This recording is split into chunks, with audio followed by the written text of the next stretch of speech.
जय हिंद स्टूडेंट्स। मैं doctor Atul Yadav, associate professor of history, government PG college Ambala. आज का हमारा विषय है tripartite struggle between Gurjar Pratihara, Pala and Rashtrakuta. अर्थात गुर्जर प्रतिहार, पाल और राष्ट्रकूटों के बीच एक त्रिपक्षीय संघर्ष। तो विद्यार्थियों, सबसे पहले सबसे इम्पोर्टेंट चीज हमारे पास क्या है? जब हम इतिहास को पढ़ रहे हैं तो हमारे पास उस काल को पढ़ना है कि जिस काल में हम इस त्रिपक्षीय संघर्ष को करेंगे, त्रिपक्षीय संघर्ष को पढ़ेंगे, समझेंगे। त्रिपक्षीय संघर्ष को समझें उससे पहले हमें ये देखना होगा कि हमारी स्थिति कौन सी है। तो हम इसको 750 से 1200 ईस्वी के बीच में पढ़ रहे हैं। जैसे आप अपना सिलेबस को पढ़ते आ रहे हैं तो ये काल वो है कि जब राजा हर्षवर्धन की मृत्यु हो जाती है और उसके बाद ये त्रिपक्षीय संघर्ष शुरू होता है। तो सबसे पहले हमें ये देखना है कि त्रिपक्षीय संघर्ष कहाँ हो रहा है, क्योंकि इतिहास में हमें स्थान और काल की सबसे बड़ी महत्ता होती है। उसे देखना हमारी सबसे बड़ी जिम्मेदारी बनती है। तो ये काल है जब 750 से 1200 ईस्वी का, जब भारत के अंदर हर्षवर्धन की मृत्यु हो जाती है और हर्षवर्धन की मृत्यु होने के पश्चात एक शून्य सा हो जाता है, राजनीतिक रूप से एक शून्य आ जाता है, एक अस्थिरता से आ जाती है। तो सबसे पहले मैं आपको इस जो हम विषय पढ़ रहे हैं, इस विषय के ऊपर हम बात करें, इसके बारे में हम सारी जानकारी एकत्र करें, उससे पहले मैं आपको वो स्थिति दिखाना चाहूंगा इस मानचित्र से कि ये मानचित्र क्या है। तो यहाँ विद्यार्थियों देखिए कि ये राजा हर्षवर्धन का साम्राज्य था, जो आप पहले इससे पढ़ चुके हैं। तो इस साम्राज्य में हम क्या देख रहे हैं कि ये थानेसर है। थानेसर हरियाणा प्रांत में है और इसके साथ साथ ये मथुरा लग रहा है। तो सबसे बड़ी चीज क्या थी कि हर्षवर्धन की राजधानी थानेसर थी, जहां मैं कर्सर से दिखा रहा हूँ आपको, और उसके बाद उन्होंने अपनी राजधानी कन्नौज को बदल लिया था। ये मानचित्र हर्षवर्धन का है, लेकिन इसका उद्देश्य एक दूसरा है, राजनीतिक उद्देश्य है, जिसके लिए मैं आपको ये मानचित्र दिखा रहा हूँ। तो यहाँ से वो राजा हर्षवर्धन है, वो कन्नौज को बदलकर यहाँ ले आए थे। वो क्यों लेके आए थे, क्या व्यवस्था थी, इसके अलग अलग एस्पेक्ट हैं। लेकिन जब हम कन्नौज को देखते हैं तो ये कन्नौज की स्थिति है। ये बिल्कुल उसी तरीके से है जिस तरीके से आपने अपनी कक्षाएं जब आरंभ हुई थी और जब पहला, दूसरा, तीसरा अध्याय पढ़ रहे थे, तो भारत के अंदर जो पहले राजा थे जिनका हमें प्रमाण मिलता है, चंद्रगुप्त मौर्य, और चंद्रगुप्त मौर्य में जब मौर्य काल को पढ़ते हो तो यहाँ पे आपको उनकी राजधानी मिलती है पाटलिपुत्र। तो जो पाटलिपुत्र यहाँ मैं आपको दिखा भी रहा हूँ कर्सर से, इस पाटलिपुत्र की जो महत्ता मौर्य काल में थी, वही महत्ता यहाँ कन्नौज की हर्षवर्धन के काल में और हर्षवर्धन के पश्चात हो गई थी। दोनों का कंपैरिजन हम इसलिए नहीं कर रहे हैं कि दोनों का काल बहुत अंतर है, दोनों के काल में, दोनों के समय में। तो जब हम इस स्थिति को देख रहे हैं तो विद्यार्थियों, सबसे पहले हमें ये 7वीं शताब्दी के बाद की चीज है। 606 से 647 तक हर्षवर्धन रहे, और ऐसा नहीं होता है कि हर्षवर्धन की मृत्यु हुई और सारी की सारी अस्थिरता फैल गई। हम इस काल को देखेंगे और इसके बाद की जब चीज देखते हैं तो यहाँ विद्यार्थियों, ये भारत का मानचित्र है, ये भारत की पश्चिमी सीमा है। इस पश्चिमी सीमा से आप देखेंगे ये कंधार है, और यहाँ पे सारा जो वर्तमान में आप अफगानिस्तान देखते हो वो है, और यहाँ पे ये अरब लोग आते थे जो आक्रमण के लिए आते थे। ये मैं आपको जिस काल में पढ़ रहे हो उस काल का नहीं है, लेकिन वर्तमान में अगर बताऊं तो ये वर्तमान पाकिस्तान है। इसी तरीके से जब आप यहाँ पे देखेंगे तो यहाँ पे ये पूर्वी सीमा है हमारी। ये हम केवल हर्षवर्धन का साम्राज्य देख रहे हैं, और जो हमारा विषय है वो विषय है इस कन्नौज को लेके त्रिपक्षीय संघर्ष हुआ था। यहाँ पे नर्मदा नदी है, और पुलकेशिन द्वितीय से जब हर्षवर्धन हार गए थे तो नर्मदा नदी ही एक सीमा बन गई थी। तो यहाँ पे ये दक्षिण हो गया, ये पूर्व हो गया, और ये उत्तर पश्चिम हो गया। उत्तर भी है और पश्चिम भी है, तो ये उत्तर पश्चिम हो गया। इस चीज को हम देखें उससे पहले हमें जिस काल को हम पढ़ रहे हैं उस काल की राजनीतिक स्थिति को देखना होगा कि जो मैंने आपको बताया कि वो शून्य स्थापित हो गया था, वो शून्य क्या था। जब हम इस चीज को देखते हैं तो विद्यार्थियों, एक चीज सामने आती है कि जो हर्षवर्धन की जब मृत्यु हो गई थी, तो उसके बाद ये सारा का सारा हमारा राज्य है, जो उसका साम्राज्य था हर्षवर्धन का, वो छोटे छोटे राज्यों में बट गया था, अलग अलग हो गए थे सभी। और इस युग में भारत के अंदर, भारत का जो राजनीतिक इतिहास है उसमें एक नई नेचर आई, एक नई प्रवृत्ति आई जिसका उदय हुआ वहां पे। और वो ये था कि विकेंद्रीकरण और क्षेत्रीयता की भावना, जिसको आप अंग्रेजी में कहेंगे डिसेंट्रलाइजेशन एंड रीजनलिज्म। रीजनलिज्म और डिसेंट्रलाइजेशन क्या होता है कि एक बड़े केंद्र की जो स्थापना थी वो नहीं रही थी, छोटे छोटे राज्य बन गए थे, क्षेत्रीय शक्तियां उदित हो गई थी। और विशेष रूप से जब आप देखेंगे तो सामंतवादी व्यवस्था शुरू हो गई थी। और इसके साथ ही क्या बड़ी चीज आपके सामने आई थी कि जो यही काल था जब जो अरब थे, अरबों ने उत्तर पश्चिमी जो भारत था, मैंने आपको बताया था, जो वर्तमान पाकिस्तान की सीमा बताई थी, वहां पर आक्रमण करके राजनीतिक अस्थिरता को और ज्यादा अस्थिर बना दिया था। सबसे पहले तो हम अलग अलग भागों में बट गए, डिसेंट्रलाइज हो गए, केंद्र की कोई बड़ी शक्ति नहीं रही और छोटे छोटे भागों में बट गए। उसके बाद इनका जो अरबों के आक्रमण हुए उससे विद्यार्थियों राजनीतिक अस्थिरता थी वो और ज्यादा अस्थिर हो गई। और इसी दौरान जब आप देखेंगे तो जब आप पश्चिमी सीमा की बात करते हैं, उसी पश्चिमी सीमा में मैं लेके जाऊंगा आपको दोबारा से उस मानचित्र पे, वहां पे राजपूतों की शक्ति का उदय होता है। और ये राजपूत उत्तर पश्चिमी भारत जो है उसमें एक बड़ी राजनीतिक शक्ति के रूप में उभरते हैं। परंतु जो ये राजपूत शासक थे, इनमें स्वाभिमान की भावना ने उन्हें व्यक्तिवादी बना दिया था। ये अपने तक ही सेंट्रलाइज्ड हो गए थे। और ये जो व्यक्तिवादी भावना थी, इसने राजपूतों को स्वतंत्र रूप से शासन करने के लिए बहुत ज्यादा प्रोत्साहित किया था। तो एक तो देखिए व्यक्तिवादी भावना होगी, फिर विकेंद्रीकरण हो गया, फिर क्षेत्रवादी भावना होगी। तो ये तीनों इस बड़े राष्ट्र के लिए, एक बड़ा जो साम्राज्य था उसके लिए बहुत ज्यादा घातक सिद्ध हुई। लेकिन इसी के परिणाम स्वरूप हमें एक और चीज देखने को मिलती है, इसी काल में, इसी युग में एक और चीज देखने को मिलती है कि राजनीतिक शक्तियां उभर रही थी, नई नई राजनीतिक शक्तियां उभर रही थी। और इन्हीं शक्तियों ने जो उत्तर भारत था इसमें विशाल साम्राज्य स्थापित करने के बहुत प्रयास किए थे। और इसी प्रायद्वीप में जो भारत का, जो हम इसकी बात कर रहे हैं, तीन प्रमुख बड़ी राजनीतिक शक्तियां हुई थी जिनको आप पढ़ेंगे। गुर्जर प्रतिहार हुए थे जो राजस्थान की तरफ का क्षेत्र था, पाल हुए थे जो बंगाल की तरफ का क्षेत्र था, और राष्ट्रकूट हुए थे जो दक्षिण भारत की तरफ का क्षेत्र था। और ये तीनों अपने अपने क्षेत्र में बहुत लंबे तक रहे विद्यार्थियों, लेकिन तीनों का अधिकांश जो समय था वो अपनी अपनी साम्राज्यवादी थे, ये अपने साम्राज्य को विस्तार करने में ही लगे रहे थे।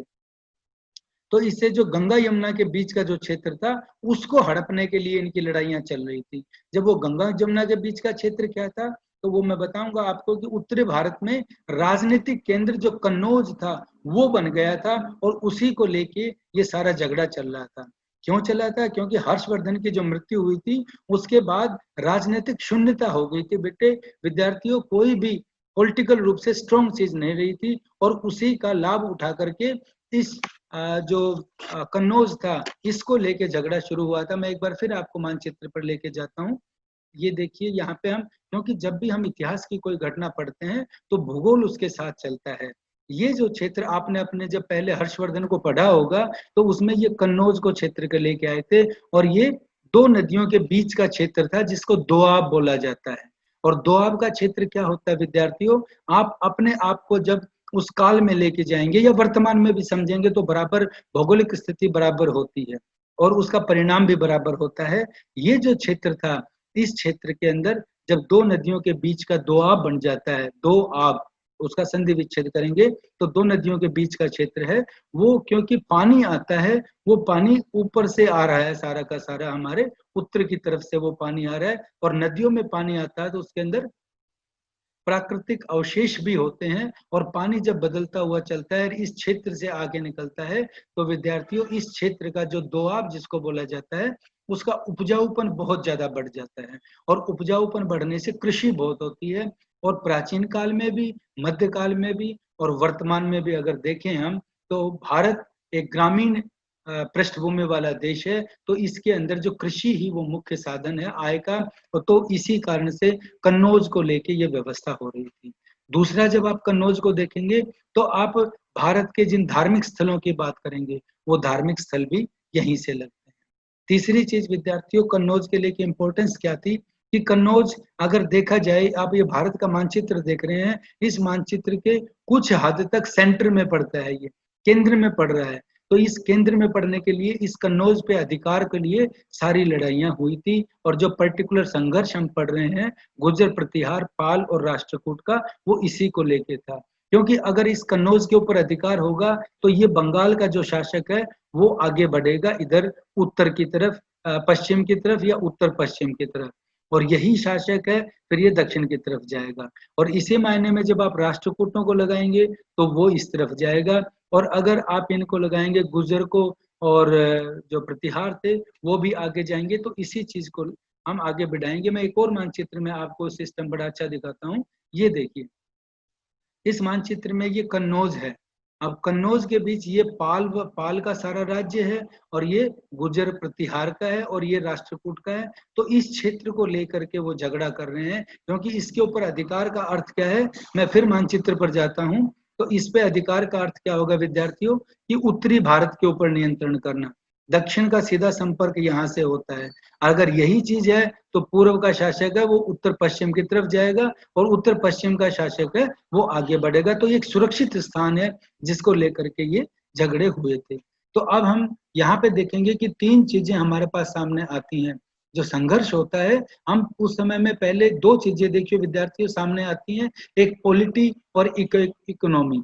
उस समय में पॉलिटी क्या थी, यानी राज्य सत्ता क्या थी, और इकोनॉमी क्या थी। तो हमारे यहाँ पे ये पॉलिटी जब मैं आपके सामने रख रहा हूँ, इस पॉलिटी में पाल, प्रतिहार और राष्ट्रकूट, इनको जो गुर्जर प्रतिहार, पाल है और राष्ट्रकूट है, इन तीनों की राजनीतिक व्यवस्था क्या थी, क्या कैसे कैसे राज्य थे। तो अब हम इसको देखेंगे। तो ये देखिए 750 से 1000 ईस्वी के मध्य उत्तर भारत और डेक्कन, डेक्कन बोलते हैं दक्षिण को, डेक्कन में कई शक्तिशाली साम्राज्यों का उदय हुआ था, और इनमें पाल, प्रतिहार और राष्ट्रकूट बहुत महत्वपूर्ण थे।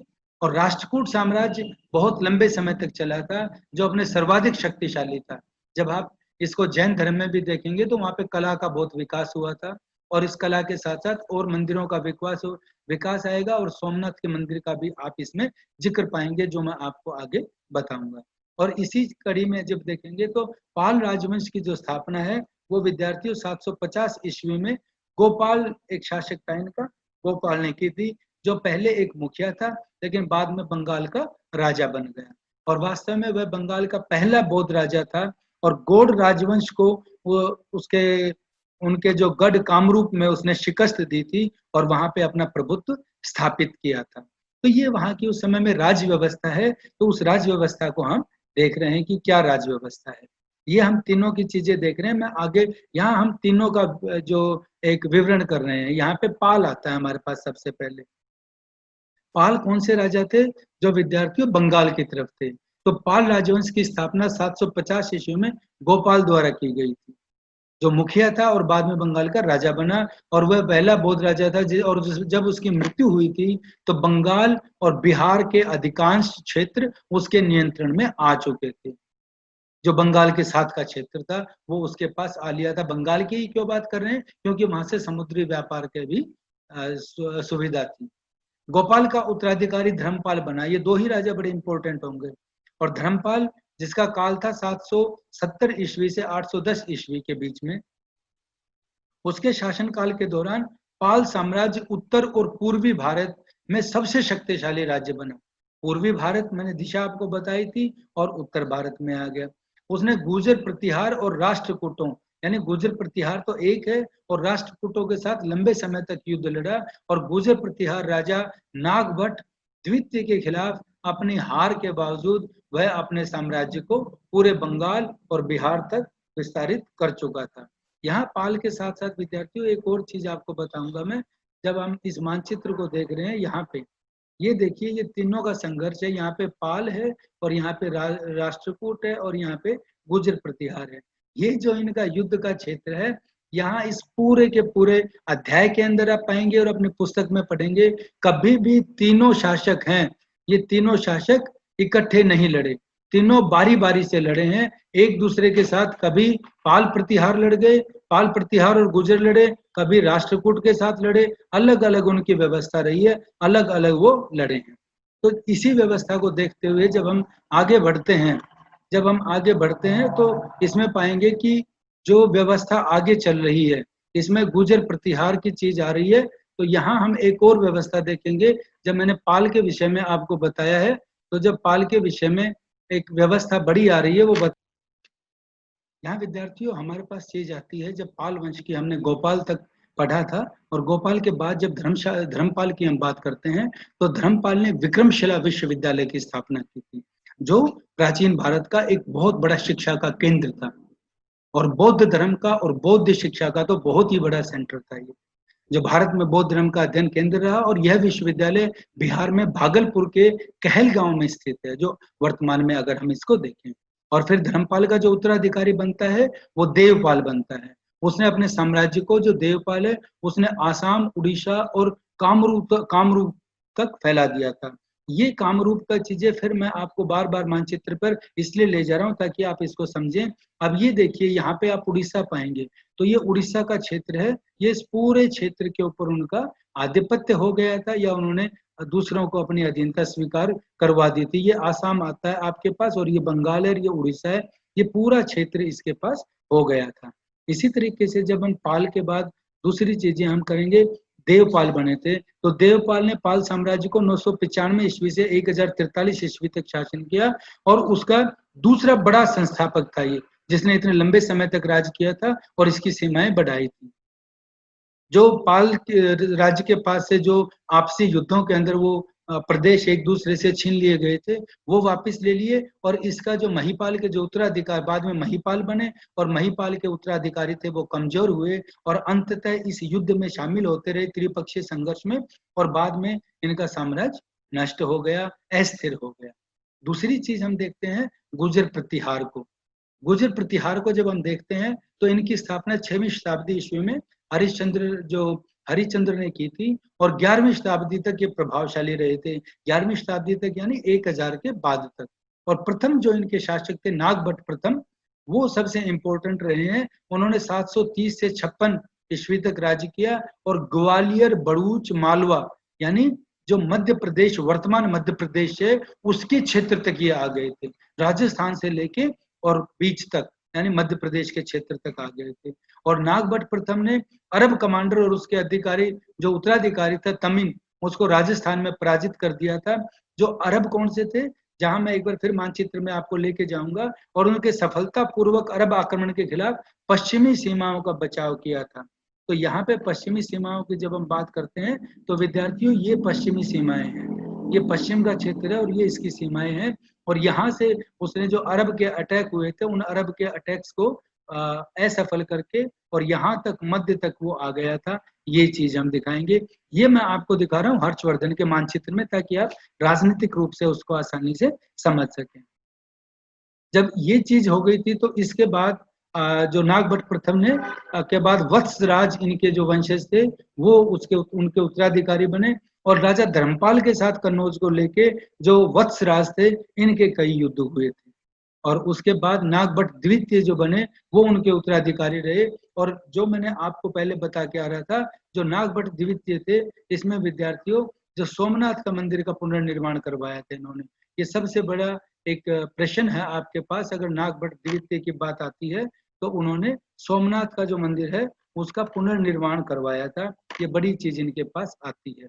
और जुएनिड की अरब सेनाओं ने जो नष्ट कर दिया था इसको, जो अरब की सेना थी, जो हमलावर आते थे, उससे इन्होंने सेव किया था इसको, सोमनाथ के मंदिर को। फिर इनका एक और बड़ा राजा आता है जिसका नाम है मिहिर भोज।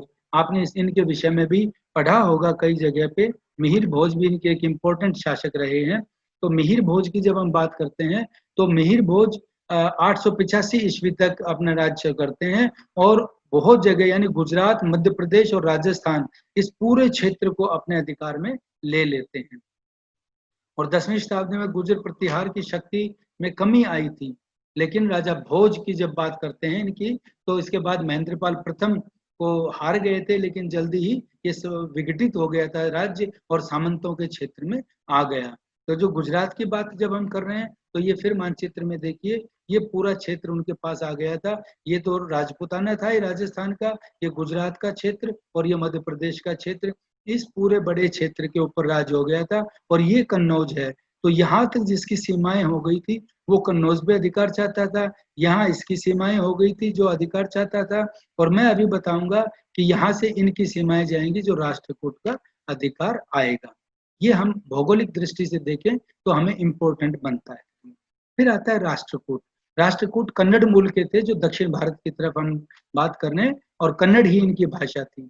8वीं शताब्दी में दंती दुर्ग जो था वहां से इनके वंश की स्थापना हुई थी, और दक्षिण के जो राष्ट्रकूट उनमें बहुत ज्यादा महत्व है इनका, और इनको गुर्जरों को हराने के बाद मालवा और कीर्तिमान द्वितीय को पराजित कर चालुक्य राज्य के अधिपत्य में आ गया था। मध्य प्रदेश की तरफ बढ़ रहे थे, वहां पे अधिकार कर रहे थे। फिर इनके पास आता है कि इनके उत्तराधिकारी थे कृष्ण प्रथम, जो वेंगी के पूर्व चालुक्यों और गंगों के खिलाफ विजय प्राप्त की थी। एलोरा की चट्टानों को काटकर इन्होंने विशालकाय कैलाश मंदिर का निर्माण के लिए ले जाना था, लिया किया था, वो चीज इसमें आती है। फिर इनके अमोद वर्ष बनते हैं इनके शासक, और जो सबसे इम्पोर्टेंट बात आती है वो जैन धर्म को मानने वाले थे। और जो इम्पोर्टेंट चीज है कि कन्नड़ भाषा में लिखित प्रसिद्ध पुस्तक कविराज खंड के लेखक थे। ये कविराज खंड एक पुस्तक है, उसके लेखक थे, और वास्तुकार भी बड़े थे, जो जैसा आपको चित्र में स्पष्ट हो रहा है कि जो मलखेड़ या मन्याखेड़ की जो राजधानी थी उसके भी वो जो वास्तुकार थे जो बनाया था उसको। फिर अब हमारे पास ये चीज आती है राष्ट्रकूट का, इसके आगे का जो वंश है उसमें हम देखते हैं कृष्ण तृतीय बनते हैं, और अपने पड़ोसी राज्यों के खिलाफ वो भी इसी तरीके से चोलों पर विजय प्राप्त कर लेते हैं, चोलों के खिलाफ भी, और तंजौर के साथ रामेश्वरम पर कब्जा कर लेते हैं। अमोद वर्ष ने कई मंदिरों का निर्माण करवाया, और रामेश्वरपुरम और कृष्ण स्वारा मंदिर भी इसमें शामिल थे। और उसकी मृत्यु के बाद राष्ट्रकूटों की जो शक्ति थी वो कम होती चली गई। यहाँ ये हम देख रहे हैं कि किस तरीके से ये चोल थे, तो ये विद्यार्थियों दक्षिण भारत में कहाँ तक ये वंश आ गया था, और ये पाल वंश आ गया था, और ये गुर्जर प्रतिहार थे। केवल ये क्षेत्र था जो छूटा हुआ था, लेकिन इस क्षेत्र को लेके इनमें हमले चलते रहे, और इन हमलों की वजह से क्या चीज आई, राजनीतिक अस्थिरता आ गई। मैं अंत में आपको इसके बारे में बताऊंगा कि क्या क्या कमियां हुई थी, क्या क्या कमियां आई थी। इसके आगे की जब हम चीज देखते हैं तो वो यहाँ पे आता है कि उस समय में क्या व्यवस्था थी, जो इकोनॉमी क्या थी। सबसे ज्यादा लड़ाई विद्यार्थियों किस विषय के ऊपर होती है, क्योंकि किसी भी देश की जो अर्थव्यवस्था होती है वो सबसे बड़ी होती है, और अर्थव्यवस्था में जो कमियां हैं या क्या है, जैसे मैंने आपको पॉलिटी का बताया था कि उनकी पॉलिटी क्या थी, तो वो पॉलिटी की जब आपने बात करी थी तो वो राज्य सत्ता थी, कि वो राज्य सत्ता क्या रही थी। हम त्रिपक्षीय संघर्ष भी पढ़ेंगे, मैं इसके बाद आपको त्रिपक्षीय संघर्ष बताऊंगा कि वो क्या क्या था। लेकिन उससे पहले अगर हम देखें तो उनकी अर्थव्यवस्था के अंदर सबसे बड़ी जो चीज आती है वो आती है कृषि, और कृषि आज भी भारत का जो अर्थव्यवस्था है उसका आधार है, और ये संपन्न थी। और इस काल में जो भूमि अनुदान और नई जमीन को कृषि योग्य बनाने की प्रक्रिया चल रही थी यहाँ पे, और प्रांतीय स्तर पर अनेक राज्यों के उदय होने के साथ साथ कृषि भूमि पर आधारित मजबूत अर्थव्यवस्था का प्रमुख योगदान था। ह्यूनसांग और 9वीं और 10वीं शताब्दी के अरब लेखकों ने भारत की भूमि की उर्वरता और यहाँ पे उगाए जाने वाले जो अन्न थे या फसलें थी उसके बारे में बताया है। तो फलों के लिए कश्मीर प्रसिद्ध था, और धान, जौ, दाल, तिल और अदरक वगैरह मसाले वगैरह होते थे, जो व्यापारिक स्तर पर जिनका उत्पादन होता था वो यहाँ पे चीजें होती थी। कृषि, पराशर और अग्नि पुराण जो ग्रंथ हैं उनमें गोबर की खाद के प्रयोग के बारे में बताया गया है, और इसी जो बंजर भूमि होती थी, उर्वरा होती थी, खील या मर्रू होती थी, उसको भी कृषि योग्य बनाने का इसमें जिक्र हमें मिलता है। और सबसे इंपॉर्टेंट बात इसके अंदर क्या आती है कि सामंती व्यवस्था होने के कारण इस युग में अतिरिक्त उत्पादन नहीं होता था। इवन जो प्रसिद्ध इतिहासकार रोमिला थापर हैं उन्होंने भी कहा है कि जो फसल होती थी, जो सामान्य जो किसान थे, वो प्रत्येक गांव में उतना ही उत्पादन किया जाता था जितने की वहां आवश्यकता होती थी। ये मैडम रोमिला थापर भी कह रही हैं। और उसके साथ साथ उनको कर भी देना पड़ता था किसानों को, जिनमें भाग, भोग, बलि, धान, हिरण, उर्द्रंग, उद्भाग और ये कई तरीके के टैक्स होते थे जो दिए जाते थे। तो इस युग में किसानों की जो आर्थिक स्थिति थी वो ठीक नहीं थी। यद्यपि उत्पादन वो हो रहा था लेकिन उनकी आर्थिक स्थिति ठीक नहीं थी, मजबूत नहीं थी। तो एग्रीकल्चर का क्या व्यवस्था थी वो हमने यहाँ पे देखी है कि जो फ्यूडल सिस्टम हो गया था, फ्यूडल सिस्टम जिसको आप सामंती व्यवस्था बोलते हो, उस वजह से ये चीजें हो गई थी। और एक महत्वपूर्ण बात ये थी कि उसके साथ साथ बड़ी चीज क्या आ रही थी कि एक प्राकृतिक खाद का प्रयोग हो रहा था, जिससे हमारी कृषि व्यवस्था आगे बढ़ रही थी। फिर हमारे पास चीज आती है, दूसरा साधन था उद्योग धंधे। तो इस जो स्मृतियां हैं जिनको बृहस्पति और देबल के जो विभिन्न उद्योग धंधों की जहां से जानकारी मिलती है, वो है बृहस्पति और देबल। और जो स्मृतिकार हैं उन्होंने शिल्प को शूद्रों का व्यवसाय बताया है। जो शिल्प था वो शूद्रों का व्यवसाय था, और शिल्प के अंतर्गत अनेक उद्योग और व्यवसायों का वर्णन मिलता है। तकनीकी दृष्टि से भारत ने इस काल में कोई प्रगति नहीं की थी, और पैतृक आधार पर ही किए जाने वाले व्यवसायों को अवश्य सुधार किया जाता था। यानी एक किसी का अगर फादर लोहार है तो उसका वंशानुक्रम में बेटा भी लोहार का काम करेगा। कोई कृषि कर रहा है तो कृषि करेगा, ये व्यवस्था थी, नया कोई बदलाव नहीं हुआ था। तो हमेशा की तरह जैसे सूती वस्त्र उद्योग सबसे बड़ा था, और बाण भट्ट ने 10 प्रकार के कपड़ों का वर्णन किया है अपने ग्रंथों में। तो ये चीजें मंदिरों की व्यवस्था और छतों के ऊपर जो डाले जाते थे, जो शहतीर डाले जाते थे, उनका भी वर्णन है। और इम्पोर्टेंट इस काल की जो बात है वो है कि हाथी दांत की छोटी छोटी मूर्तियां, पालकियों के डंडे, शलाकाएं बनाई जाती थी। टीन व शीशे का प्रयोग भी विभिन्न वस्तुओं के बनाने में होता था। चमड़े के जूते, पानी की मश्क और तेल भरने के पीपे भी बनाए जाते थे। लकड़ी की चादर, पलंग और दूसरी चीजें, समुद्री जहाज जो लकड़ी से थे वो बनते थे, और सागर झील से नमक बनाया जाता था। तो ऐसे अगर हम देखें तो इस काल में अनेक उद्योग और व्यवसाय काफी चल रहे थे, जो विकसित हो रहे थे। तीसरी चीज हमारी आती है लेबर ऑर्गेनाइजेशंस, इनको बोलते हैं श्रमिक संगठन। तो बहुत अलग अलग तरीके के उद्योग थे, तो उनमें श्रेणी कहा जाता था इन श्रमिक संगठनों को, श्रेणियां बहुत थी। तो अलग अलग व्यवसाय थे, जैसे जुलाहा, कुम्हार हो गया, पनवाड़ी हो गया, बर्तन बनाने वाले हो गए, शिल्पी, बढ़ई, भवन निर्माणकार, लोहार, सुनार। तो इनकी अलग अलग श्रेणियां थी। इन श्रेणियों से ही वो जुड़ जाते थे, और श्रेणियों का जो मुख्य कार्य वो व्यावसायिक उत्पादन में वृद्धि करना होता था, और उनकी चीजों को वितरण करना होता था, आगे बढ़ाना होता था। फिर आता है ट्रेड एंड कॉमर्स। जो अधिकांश जो विद्वानों का जो मानना है, वो मानते हैं कि इस युग में व्यापार और वाणिज्य में कमी आई थी। क्यों कमी आई थी? क्योंकि तीनों जगह संघर्ष हो रहा है। तो एक जगह तो व्यापार हो जाए, लेकिन उस संघर्ष की वजह से व्यापारी अलग बढ़ जाता था। आर्थिक विकास की दृष्टि से इस काल को दो भागों में बांटते हैं इतिहासकार। एक 605 से 1000 ईस्वी तक, इसमें आर्थिक दृष्टि से पतन का काल कहा है, क्योंकि लगातार युद्ध हो रहे थे, और सामंतों के अत्यधिक प्रभाव के कारण वाणिज्य और व्यापार की डेवलपमेंट नहीं हो रही थी। क्योंकि सामंत होगा विद्यार्थियों, वो अपने अनुसार चलेगा, अपने लाभ के अनुसार चलेगा, वो राष्ट्र के व्यापार को नहीं लेके जाएगा, और किसानों का वो शोषण करेगा। ये चीज सामंती व्यवस्था के अंदर थी, जो हम पढ़ चुके हैं कि सामंतों के पास था। और क्षेत्रीयता इसके अंदर आ रही थी, छोटे छोटे राज्य आ रहे थे, तो बड़ा व्यापार का कोई केंद्र नहीं बन पा रहा था। इसी तरीके से 8वीं शताब्दी में या इसके बाद भी ये चीजें हो रही थी। और एक चीज आती है फिर सिक्कों की। तो इस जो सिक्कों, दूसरा जो इसमें काल है सॉरी व्यापार का, वो 1000 से 1200 ईस्वी तक का काल है, जिसमें राजपूत राज्यों में चौहान, परमार और चंदेलों की स्थापना हुई थी, और एक केंद्रीय सत्ता का उद्भव हुआ था। केंद्रीय सत्ता यानी सेंट्रल पावर, क्षेत्रीय शक्तियां खत्म हो गई थी, और उस सेंट्रल पावर के अंदर आके व्यापार बढ़ता है। ऐसा ही चीज फिर सिक्कों के ऊपर आती है कि सिक्कों का चलन भी चलन में बहुत कमी आ गई थी। क्यों कमी आ गई थी? क्योंकि संघर्ष चल रहा था इनमें, और अधिकांश शासकों ने तांबे और चांदी के सिक्के जारी रखे थे। और एक अनुमान के अनुसार जो व्यापार है वो अधिकांशतः वस्तुओं के विनिमय द्वारा किया जाता था। उसके अंदर चांदी की और इन चीजों के सिक्कों की ज्यादा हमें डेवलपमेंट नहीं पता चलती। तो ये क्या थी? ये विद्यार्थियों इकोनॉमी थी। जब हम इस इकोनॉमी को देखते हैं तो एक चीज सामने आती है कि संघर्ष किस लिए हो रहा था?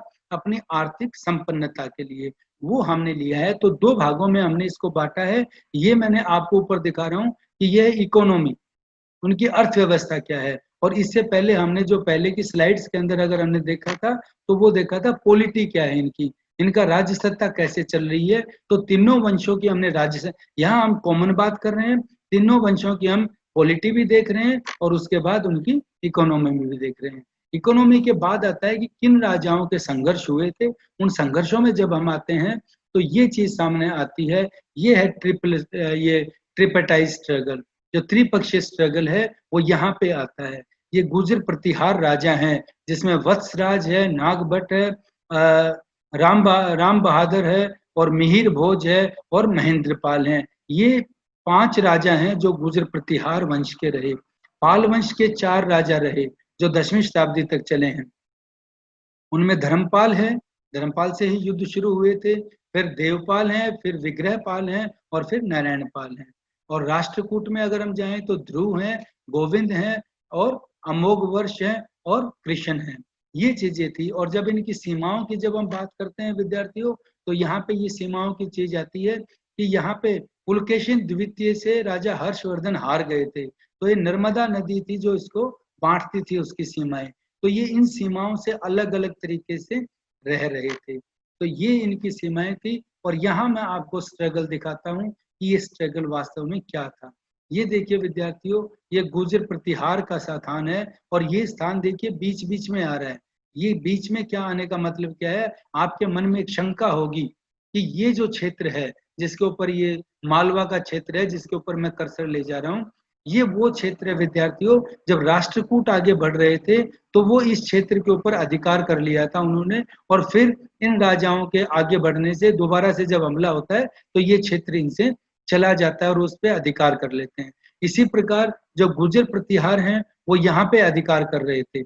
ये जो पाल राजा थे, इनका मगध तक इसके ऊपर अधिकार कर लिया था, लेकिन दोबारा से ये छोड़ देते हैं।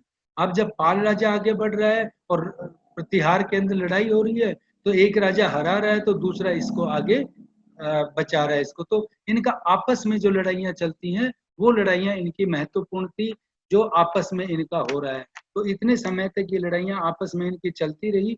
वही इम्पोर्टेंट है कि किस राजा के बीच क्या क्या संघर्ष हुआ है, जो मैंने आपको ये वर्णन दिया है कि वत्सराज के बीच किसकी लड़ाई हुई थी, नागभट्ट के साथ किसका युद्ध हुआ था। वो चीज आप अपने पुस्तक में जब पढ़ेंगे तो आपको इनका पूरा का पूरा संघर्ष समझ में आ जाएगा कि किस किस तरीके से इनकी लड़ाइयाँ हो रही थी और ये आगे बढ़ रहे थे। अगर विवरण के तौर पर आपको मैं बताऊं तो इसमें देखिए जो प्रतिहार है, प्रतिहार में वत्सराज से ये चीज शुरुआत होती है और फिर आगे चले जाएंगे। तो विवरण ज्यादा देने की आवश्यकता नहीं है। ये मैंने जो आपको ये टेबल बना के आपको समझा रहा हूँ, ये टेबल के अनुसार ही आप इसको समझ सकते हैं और आगे बढ़ सकते हैं। उसके बाद हमारे पास चीज आती है कि ये संघर्ष इस तरीके से हो गया था। ये आप अलग अलग तरीके से इनके दिखा सकते हो, इनका स्थान कौन कौन सा किस किस का था, और अपनी चीज को आगे बढ़ा सकते हैं। मैं धन्यवाद करूं या अपने लेक्चर को खत्म करूं, उसके बाद आपके पास चीज आती है कि इनका आर्थिक रूप से इन युद्धों का क्या प्रभाव पड़ा था। तो आर्थिक रूप से प्रभाव को समझने के लिए देखिए विद्यार्थियों, जब हम यहाँ मानचित्र को देख रहे हैं तो ये संघर्ष का केंद्र बनता है कन्नौज, जो पिछले मानचित्र में दिखाया था। तो ये जो हमारी सीमाएं हैं ये असुरक्षित हो जाती हैं और इसके बाद यहाँ से हमलावर शुरू हो जाते हैं। और भारत के अंदर अल्टीमेटली जब ये संघर्ष खत्म होता है तो भारत के अंदर फिर गौरी के जो आक्रमण के बाद जो अरब और तुर्क के जो आक्रमण होते हैं, वो अरब और तुर्क के आक्रमणकारी आते हैं, यहाँ पे लूटते हैं, जिनमें गजनी के भी आक्रमण है, गौरी के भी आक्रमण है। और फिर अंततः 1206 में भारत के अंदर सल्तनत की स्थापना होती है, जहाँ से राज्य की जो राजनीतिक व्यवस्था है वो केंद्र शासित हो जाती है। लेकिन यहाँ एक और चीज आप देख रहे हैं, ये जो मानचित्र है इसके अंदर ये एरो के हिसाब से दिखा रखा है, ये एरो के हिसाब से दिखा रखा है जब ह्यून सांग जो चीनी यात्री आया था हर्षवर्धन के समय में, उसकी यात्रा का वर्णन है। इस तरीके से आप समझ गए होंगे विद्यार्थियों किस तरीके से भारत में राजनीतिक अस्थिरता आने के बाद आपसी संघर्ष चलता है और आपसी संघर्ष में आर्थिक रूप से नुकसान होने के साथ साथ अरब और जो दूसरे जो तुर्क आक्रमणकारी हैं वो भारत में आते हैं और अपनी सत्ता स्थापित करते हैं। ये हमारा अध्याय था और हमारा अध्याय यही पूर्ण होता है। आप पुस्तक में इसको विस्तार से पढ़ेंगे। आपका बहुत बहुत